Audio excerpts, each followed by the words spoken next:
Welcome back to Sensible 2020. I'm your event host, Seth Adler. I'm humbled and honored to be here. The next panel is a good one. We have over a century of insight to lean on for 2020 vision for U.S. elections. Your moderator for the panel is none other than Betty Aldworth. Betty, take it away.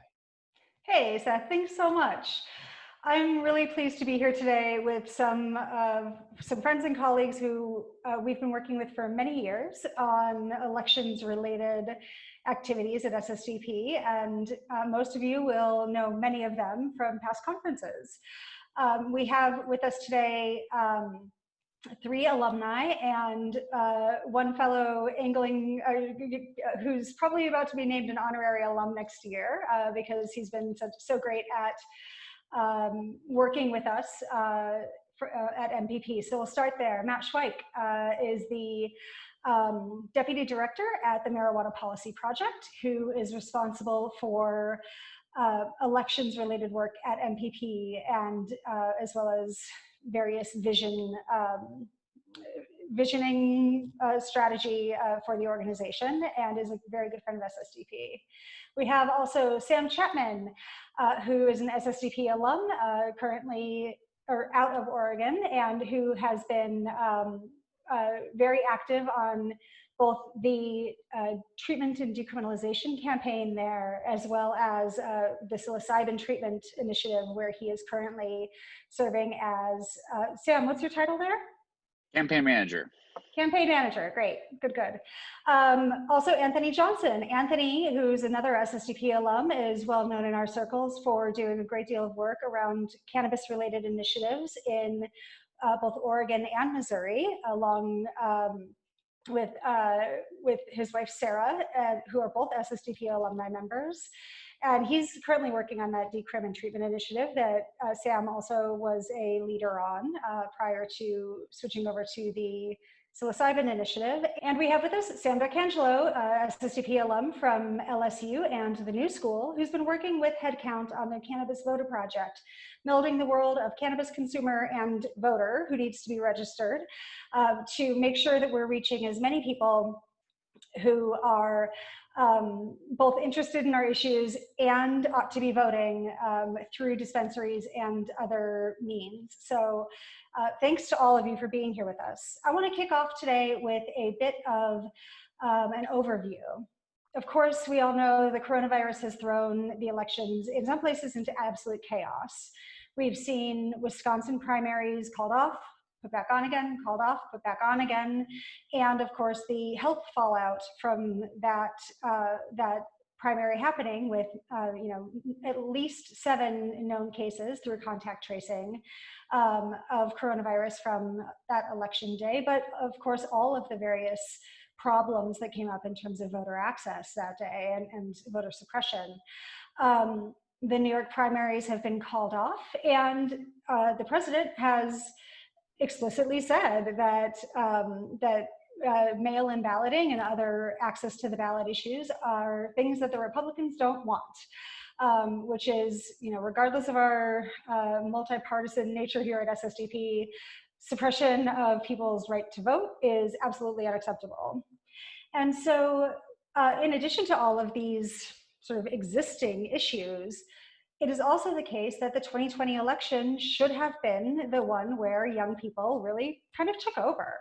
On January 30th, Pew Research Centers published a piece doing a forecasting of the 2020 elections. And now we have to go back to that because, of course, a lot has changed since that time, but I want to just make a couple of notes. Folks who are members of Gen Z are expected to make up 10% of eligible voters, millennials 27%, and Gen Xers and Gen Xers 25%. And of course, as we all know, those are the age demographics that are most likely to be voting in support of drug policy reform issues. And those are the folks who we need to turn out for voter reg. We need to turn them out for GOTV efforts. We need to make sure that they're educated and that they have a strong sense that that their vote means something. But it is also the case that a lot of these tactics that we're seeing that we have seen for decades that have been used to suppress votes of people who are impoverished, people of color, young people, and many others are now amped up into high gear. We have to talk about ballot access issues. We have to make sure that people understand that their vote matters more than any other time in our history, because, of course, telling people their vote doesn't matter is a well-worn voter suppression tactic. So we have to make sure that we're fighting that, but we also have to make sure that we're protecting the legitimacy of our elections and be concerned and watchful for things like electronic voting, which is rife with opportunity for tampering, with things like, snafus in the mail-in ballot process, with all sorts of different issues that are going to be coming up and that we need to be activating around over the coming months. So it's a pretty dire picture at the moment when it comes to elections, but it's also the case that with powerful action, we can fight all of these tactics and continue to grow the youth part of the electorate in order to make sure that your interests, our interests, are well represented. So I want to start with Sam D. Sam, can you kind of talk about like where headcount is thinking around, or what headcount is thinking around how to make sure people are engaged in this election? What are you guys activating around, and what are you most worried about? For sure, yeah. Thank you for having me, Betty. So yeah, most voter registration operations have taken a pretty big hit with this coronavirus. The social distancing requirements, the pandemic, it's made it a lot harder to really meet people in person, register them to vote. Headcount's bread and butter has really always been registering people to vote at concerts and music festivals. And those things are not going to be happening for the foreseeable future. So that has thrown a little bit of what we're doing up in the air. Whether it's on college campuses or meeting people in the streets, door to door, in-person voter registration operations tend to be the most effective, and those are largely on pause in the coming months. So one way that we've been dealing with this, a way that many voter registration organizations have been dealing with this, is shifting heavily into the digital space. Online voter registration has always been a big part of what Headcount does. It's most of what Cannabis Voter Project, the campaign that I work with within Headcount, does. But right now, it's really the only thing that we're doing, and I understand that that's what a lot of other organizations are doing as well. But there's some problems with this. Most states, or many states, make it very easy to register to vote online. You can submit the form through an online portal, fill it out pretty quickly. But a lot of states actually force you to take a few more steps. You can fill out the forms online, but then you have to print it out yourself, mail it in. Adding extra steps into the process creates a lot more opportunities for drop-off. So when you do that, it becomes a lot less likely that as many people are going to go through the process. So you have to be a little bit more vigilant in making sure that people see that process all the way through. As young people with SSDP, you're all probably pretty savvy with the internet. So I encourage you to go to headcount.org to check your voter registration status, register to vote if you need to. You can also make some noise on social media about voter registration. Some soft shaming in that regard might not be the worst thing. Let your friends and followers know that registering to vote is what the cool kids are doing. That stuff really does work. But unfortunately, as with many things, it's going to be the historically marginalized communities that are going to be left out in a lot of this. Online voter registration is not really the best option if you don't have adequate access to the internet. Door-to-door in-person canvassing operations have always been the most effective way of registering voters in historically marginalized community. So taking that off of the table, as the pandemic appears to have done in a lot of ways, can have a very real effect on the number of people who go out and register to vote. Another thing that we're concerned about is, the elections themselves. So one thing we've been making a priority is pushing for vote by mail and the expansion of vote by mail, both at the federal level, but also at the state level. That stuff's usually handled by the states, but there is a push at the federal level to make vote by mail universal. It's already in place in a number of states, particularly on the West Coast. In the past, it hasn't really been that partisan of an issue. Utah, totally red state, is a state that has universal vote by mail. But now, this has become a bit more of a partisan issue. The Democrats have said that they're going to be pushing this in Congress. Some people on the other side have said that they're opposed to vote by mail. So one thing that Headcount has really made a priority right now is a petition we have on change.org calling on the federal government and various secretaries of state to expand vote by mail, whether that's creating a full-on vote by mail program or whether it's expanding absentee voting which is largely already done by mail, to have what we would call no excuse absentee voting. That's one option that has been pursued in a lot of state legislatures for expanding vote by mail. So, vote by mail is the thing that we're concerned about, but also just shifting voter registration to the digital space in general is something that we're doing. Great, thank you so much, Sam, for that overview. And we'll throw up a link to that petition in the chat so that everyone can make sure to go sign, encourage your friends to do so as well. And let's make sure that we're getting the word out about how important vote by mail really is and absentee ballots. One of the challenges that we'll be facing in the fall is that, of course, for many young people, if we are back in dorms, who knows, the addresses change fairly frequently for college students and for young people who tend to be less localized in one place. So we'll be ramping up some pretty heavy voter registration efforts in the fall in order to make sure that folks who are able to get that vote in by mail are doing so. This pandemic is also causing a big set of problems for people, for coalitions working on ballot initiatives. And luckily in Oregon, it looks like both of the initiatives that we are so excited about are on their way to the ballot.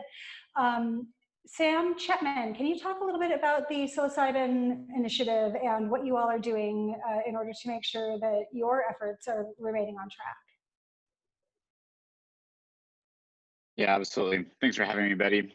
So the psilocybin services initiative here in Oregon is fairly straightforward. We're looking to create the first ever statewide program for psilocybin therapy where no diagnosis would be required. So if you're familiar with the clinical trials that are going on right now at the federal level, where you have to have a specific qualifying condition, we're looking to turn that model on its head a little bit. We believe that anyone who can show that they can safely benefit from psilocybin therapy should have access to that. And so that's really the core of what we're looking to do here in Oregon. We hope that it stands to set the stage for the rest of the country to follow in creating as much equitable access to psilocybin therapy for as many people as possible. So luckily, we have a couple of things here in Oregon that unfortunately not everyone else has. Not only do we have vote by mail here in Oregon, we also have automatic voter registration, which is huge. So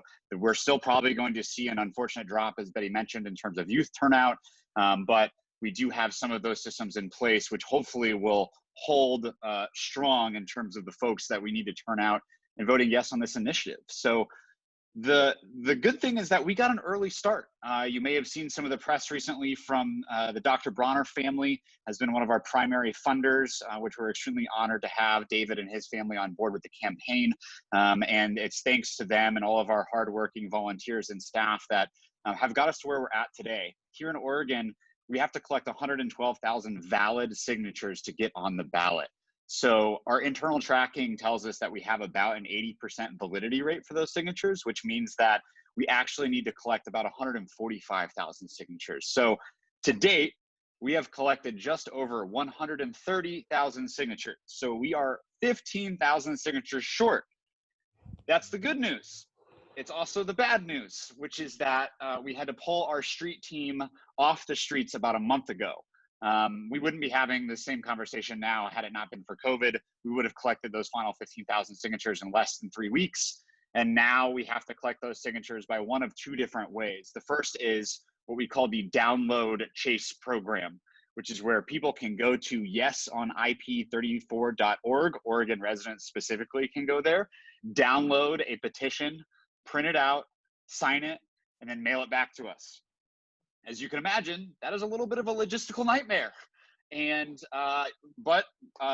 nonetheless, it is still one of the two different options in which people can sign the initiative. So obviously, there are a lot of folks who don't have access to printers or don't have stamps or envelopes or don't want to leave their house. These are all very valid reasons to why you may not be able to sign the petition. The second option is that we can directly mail you a petition. The unfortunate part about that is that there was a law passed here in Oregon a couple of years ago that requires us to include the entire text of the initiative if we're going to mail someone a signature sheet. For those who have not read the entire text, let me tell you, it's 72 pages. And that is not cheap. to mail people. Our budget essentially for closing out phase 1 of this campaign and collecting signatures just tripled. So essentially it costs us anywhere between $10 and $15 per person to send one of those packets out to people. So any and all opportunities where we can ask people to download and do the boring, mundane task of printing and signing and mailing something, we really want to do that. It saves us money. It's far more efficient. And it's something that we're really trying to encourage folks to do if they can. If they can't, it's okay. We'll still send you a petition. But that's kind of really what we're facing right now is we're scrambling to reach out to our allies and folks who want to lend their name to the campaign to say, hey, Oregon residents, please, please, please, if you have not signed, go to yesonip34.org, download, sign, and mail your signature in today. And that ally outreach program has been extremely successful so far. We're not there yet, but Michael Pollan has tweeted about our campaign. Sam Harris recently tweeted about our campaign. The Bronner family is obviously putting a whole bunch of support behind it. We have a lot of other powerful folks out there, such as Paul Stamets on our trading advisory board that's starting to work up some content. And we're continuing to really try and, weave the narrative that the rates of anxiety and depression and other stress-related illnesses as a result of COVID is only going to create a greater need for new tools in the tool belt and combating mental health. And we believe that psilocybin therapy and having access to that therapy is one of those things that's absolutely needed. Hey, Sam, if, for example, I wanted to print a petition and send it with a pre-stamped, pre-addressed envelope to my friends in Oregon, do I have to do the full 72 pages, or is that just you guys? That's just us when we send that to folks. Yep. Great. So everybody who's watching right now, if you have a friend in Oregon and they haven't already signed and sent in their petition, why don't you go ahead and take care of that for them if you're able to do that? That's yesonip34.org. Is that right? That's right. Awesome. We'll drop that link into the chat as well. Also in Oregon, we are now looking at what is the very first ballot initiative to pair a great increase in treatment availability for substance use disorders with a decriminalization of possession of substances, which is just, I mean, if you had asked me 5 years ago if we would be here in 2020, I would have told you not a chance, but we are seeing it in Oregon now. The conversation is advancing so quickly. And we have with us today Anthony Johnson, who's going to be able to tell us a little bit about that work there. Yeah, thank you so much, Betty. It's definitely an exciting measure to work on. In many ways, it's culmination of like my life's work since I was helped start an SSDP chapter almost 20 years ago, and yeah, and so our measure has two really basic concepts. One is that we take excess cannabis tax revenue that the state brings in. When Oregon passed Measure 91 in 2014, every voter was sent a fiscal impact statement that said the state was going to bring in $40 million a year in cannabis tax revenue. And last year we cracked $103 million. And the state projects we're going to be $120 million after this year and upwards of $140 million likely next year. So we're taking in much more money than expected, while Oregon is lacking in access to treatment. It takes too long for people to get treatment beds. People are waiting up to 6 weeks to get treatment if you don't have insurance. People are waiting in jail for a treatment bed to open up, and so this is really a culmination of circumstances that can take care of two things that are desperately needed. And so everything above 45 million will go into a separate fund, and that fund will be overseen by an oversight and accountability council that is comprised of people that know addiction the best: addiction doctors, drug counselors, social workers, homelessness advocates, people in recovery themselves, recovery peers, researchers, and people, at least 3 people disproportionately from communities disproportionately impacted from the harms of the drug war must be on this council. And they will disperse funds all across the state of Oregon to drug treatment and recovery centers, which will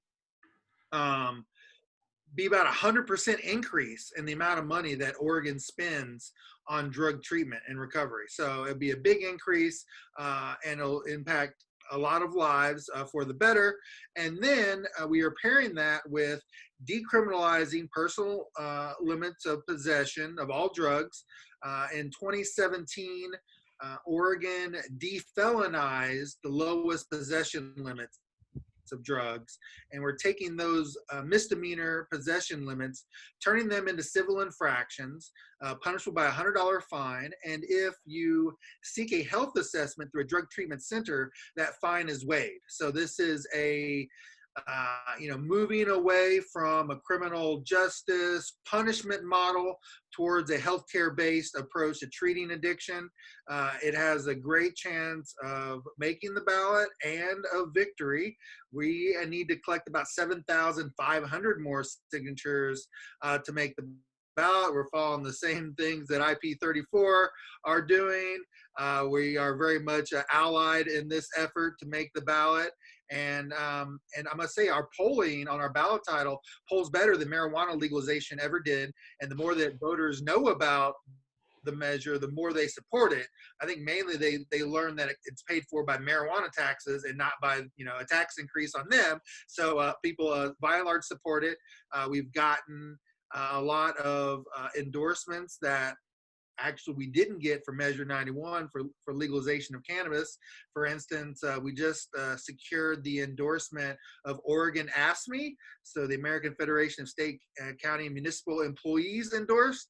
They did not endorse Measure 91 last time, frankly, because the prison guards, who comprise 10% of that union, did not go along with it. And this time around, the prison guards, I think partly due to the COVID crisis, are like, yeah, we have too many nonviolent people in prison, and we need to change our approach. And so they're on board. And so we have a great chance of victory. But yeah, very much like Sam, if people could just spread the word, yes on ip44.org, along with yes on ip34.org.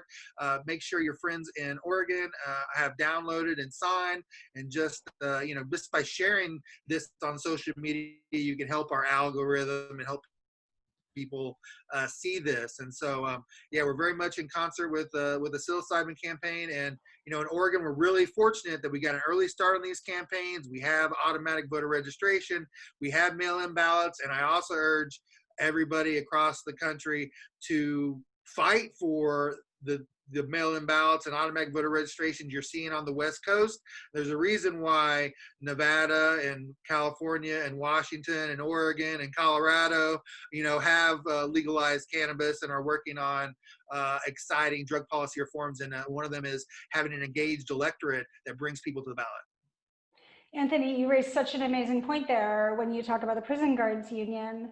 I think that what's happening during this crisis is really putting into stark relief so many of the issues that we've been fighting for such a long time. Because if it's inhumane to put a person in a cage during a public health crisis for something like a drug offense or a nonviolent, and that's a separate conversation, what we mean when we talk about nonviolent, but if we're unwilling to put people in cages now for inability to pay bail or drug-related offenses, et cetera, et cetera, et cetera, why is it not inhumane always? And I think that this might really shift the conversation. So when we're talking about visions for a new future, I want us to all be thinking about how we can use that message very strongly. And lastly, though, we're going to turn to Matt from Marijuana Policy Project. Matt has been involved in, I think, every major state-based cannabis policy reform for the last 5 or 6 or so years in his role with MPP, and has really played a critical piece in particularly Massachusetts, Maine, Nevada, and several others. Matt, can you forecast for us what we're looking at in terms of cannabis policy reform for the fall, and what you all at MPP are thinking about how we move the issue forward when we aren't going to be on the ballot in a dozen states as we expected? Sure. And first off, thanks so much for having me. I'll start with what's definitely on the ballot in 2020. So in South Dakota, there is a legalization plus medical marijuana effort. So 2 separate initiatives. That's the first time that that that's been attempted before, putting those two issues as two separate ballot questions. Both are on the ballot, fully qualified, so we're going to be moving ahead in South Dakota. In New Jersey, the legislature has referred a ballot question to the voters, so that's definitely on the ballot come November. In Mississippi, there will be 2 medical marijuana initiatives on the ballot. The first is from a campaign led by a state representative named Joel Baumgar that got buy-in from activists and patients across the state. They successfully completed their signature drive. They qualified. Unfortunately, the legislature decided to place an alternative initiative on the ballot alongside the original medical marijuana campaign. And unfortunately, that's going to cause confusion for voters. It's a pretty clear attempt by the legislature to create a barrier. And Mississippi has some tricky rules with these alternative initiatives in terms of how the ballot is structured. So we've got a real fight on our hands in Mississippi, despite medical marijuana being having such strong support across the country and in Mississippi. And Arizona looks like it's very likely to be on the ballot for 2020. That's a full legalization campaign. Arizona is one of the recent defeats, few rare defeats our movement has had back in 2016. So great opportunity to move the ball forward there. So those 4 are definitely on the ballot. Montana is still alive at this point. That's a legalization campaign. It actually requires 2 separate ballot initiatives. The first is a statutory initiative that legalizes, regulates, and taxes marijuana, lays out a regulatory system. And the second is a constitutional initiative that sets the age at 21. The only way to set the age at 21 was to have a second constitutional amendment. And we did that because, based on our research, that's where voters are right now in Montana. They're ready to support legalization for 21 plus. It might be a difficult fight at 18 plus, and would also put Montana out of whack with other states.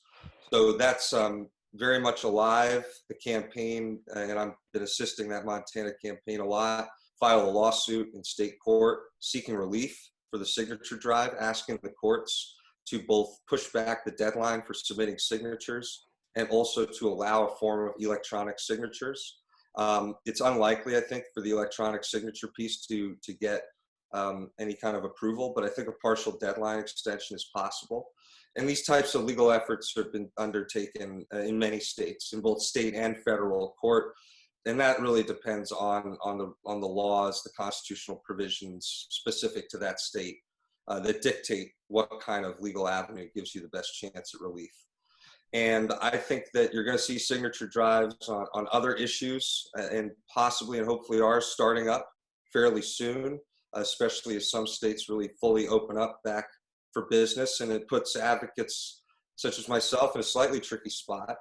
You know, a ballot initiative is not imperative to our life, and you know, we struggle with the idea of starting a signature drive when we're seeing what's going on and we don't want to contribute to the public health problem.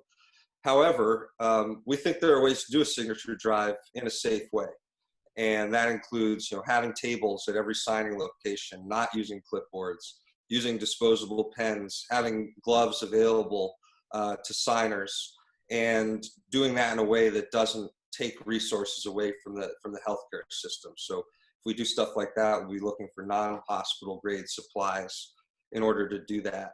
And it really just raises the big question, which is what is necessary? What is essential is the kind of the number one question that kind of permeates through this whole ordeal. And it's also making us wonder what was necessary before. You know, to Betty's point, now you're seeing jails release nonviolent criminals. Did they ever have to be there in the first place? Another example, you're seeing states all of a sudden curbside delivery is no problem at all. You know, it's totally doable everywhere. And for so many years we heard, oh my God, this could be the end of society, curbside delivery. Oh my goodness, think of all the problems that's going to unleash on society. All these hearings and regulatory bodies. Look, we're doing it. It's fine. It was never a problem. So maybe there's benefits in all of this and kind of breaking down some of the bonds that we've placed on ourselves. But really, for me, democracy must go on. Then the first thing is elections. Elections must take place. And the second thing, well, what's on those elections? Yeah, we're choosing candidates, but we also have to make policy decisions. So if you're going to hold elections, if you're going to elect elected officials, then you should also have ballot initiatives. And if there's a way to do ballot initiatives in a safe way, then they should continue. The way I see it, we're opening up our economy so that people can go back to small businesses. I mean, this is one reason. We don't want to see small businesses obliterated across the country. Do we have to have small businesses? No, but is our society better for having them? Yes, and that's how I view this, our ballot initiative, our signature drive. Do we absolutely need a signature drive right now? Do we need to do legalization in Montana right now? No, we don't. But we are way better off as a society in the long run if we find ways to solve these problems and maintain normalcy to the greatest degree possible. And that must start with our democracy. That's the foundation. So I think that if advocates like me and others can do these signature drives in a safe way, then they need to go on. And we must push forward and have elections. And I'm hopeful that these obstacles create reforms that ultimately solve problems we've had for a long time. We give so many reasons in this country to Americans to not vote, whether it's you're in a state that's not competitive in the Electoral College, so 70% of the population is irrelevant in that, or you live in a non-competitive state where there's the Senate race is uncompetitive. We just create, election day is not a national holiday. You got to show up on a Tuesday. Can't vote early in some states. All these barriers that stop people from voting, maybe that's another silver lining of all this, that through these adjustments that we're making to sustain our democracy, we actually learn about new ways of doing things we should have always been doing. And in the long run, maybe we look back at Corona and say, wow, that actually changed a lot of election laws and ultimately brought more people into democracy. That would be one nice thing to come out of all of this. So the show must go on, I suppose, is the summary of all that. Wow, what an incredible place for us to end. Thank you, Matt, for all of that. I think it's really tremendously critical that we are careful about protecting our democracy, because tell you what, there are absolutely people out there right now trying to figure out how to make sure young people don't get to the polls, people of color don't get to the polls, impoverished people don't make it to the polls, Democrats or Republicans or whoever it might be don't get to the polls, both within the US borders and outside. So this is a tremendously important piece of activism and advocacy for SSDPers to be engaged in right now. And I think at this point, we'll turn to Q&A from the audience. In particular, I am interested if we have any members from our global network who are watching now. If you have any insights or experiences, questions from your countries and the ways that elections are being impacted where you are, we'd love to hear about that and see if there are pieces of if there's information exchange that can happen around that too. Thanks to all of our panelists so much for being with us today, and we'll see you all in the Q&A.